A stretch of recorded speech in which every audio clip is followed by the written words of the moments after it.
Zion Hartman, and today I'm going to be doing a speech dealing with the era of struggle, the Great Depression. So the Great Depression was an economic depression that started in 1929, and it was primarily caused by a stock market crash. And just a little overview of the Great Depression, just so you can see how drastic it was.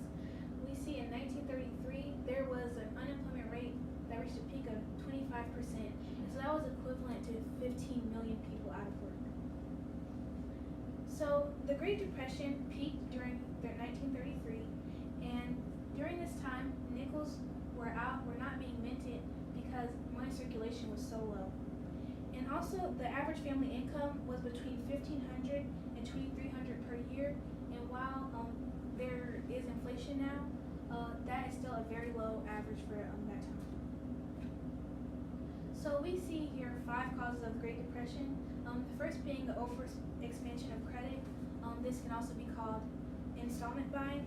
So with installment buying, Americans could receive a good immediately and pay for the balance later. So this led to overspending and also a false sense of prosperity. And this caused Americans to live well beyond their means, and that caused them to be in a lot of debt. Next, we have overproduction and underconsumption. So while the credit was new, Americans were buying more and more products, so companies started to produce more. But after the Americans reached their credit limit, they could no longer buy anymore, so that led to a decrease in product buying. So the company had a whole bunch of unused products, and that cost the companies a lot of money. Next, we have banking structures. So banks loan people savings to farmers so they could buy new equipment, because the demand for farming was very high during the war. So it wasn't very risky. But later, whenever the war ended, the demand for crops fell down. So the farmers didn't have any way to pay back the money that they had brought from the bank. So this led the bank to losing money, and also the people who invested money in the banks lost money. And next, we have inadequate government policies. So there were a few regulations on corporations and banks, and there was absolutely no regulations at all on the stock market. So that led a lot of room for malpractice. So the system of credit was not checked, and therefore it was well expanded past the actual limits of the economy. And lastly, we have unequal distribution of wealth.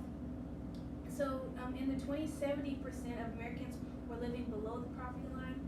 Have you ever heard the expression, the rich get richer and the poor get poorer? Well, that was very prominent during the 20s. Debt caused by credit made the working class financial situation even worse.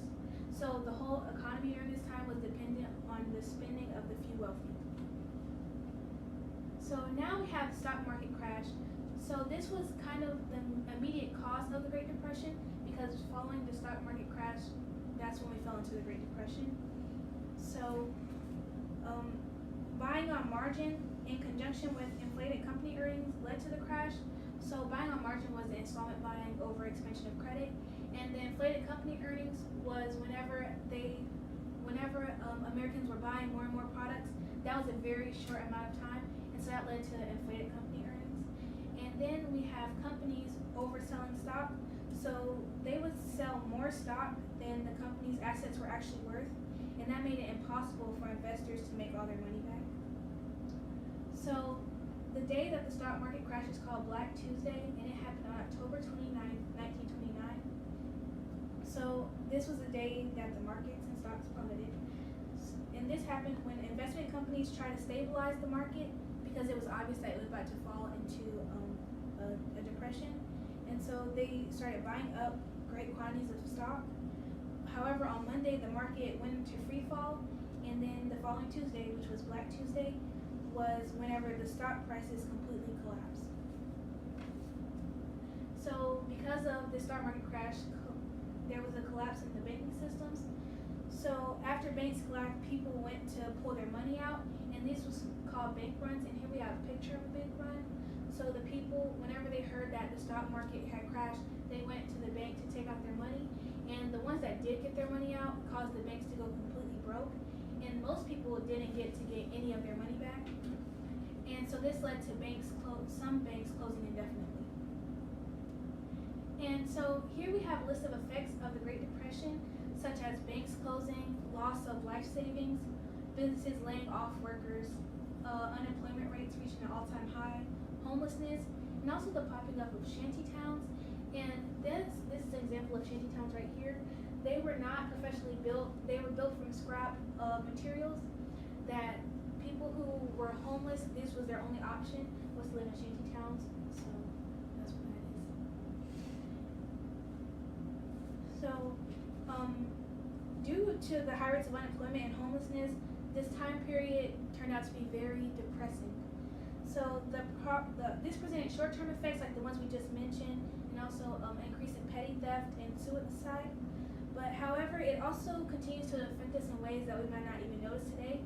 For example, we have stricter banking and trading regulations, and also firmer financial protections. And that's to avoid the malpractices that led to the Great Depression in the first place. And also we have an increased power in the federal government, especially in the economy.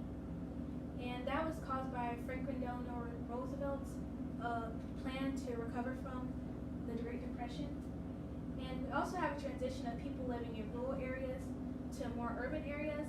And that was because rural areas was where farming was, and at one time that was a very profitable business. But as the need for crops fell, people moved to urban areas to find jobs. So that's the conclusion of my Great Depression presentation. So I hope that you guys learned how the Great Depression started, the causes, and how it still affects us today.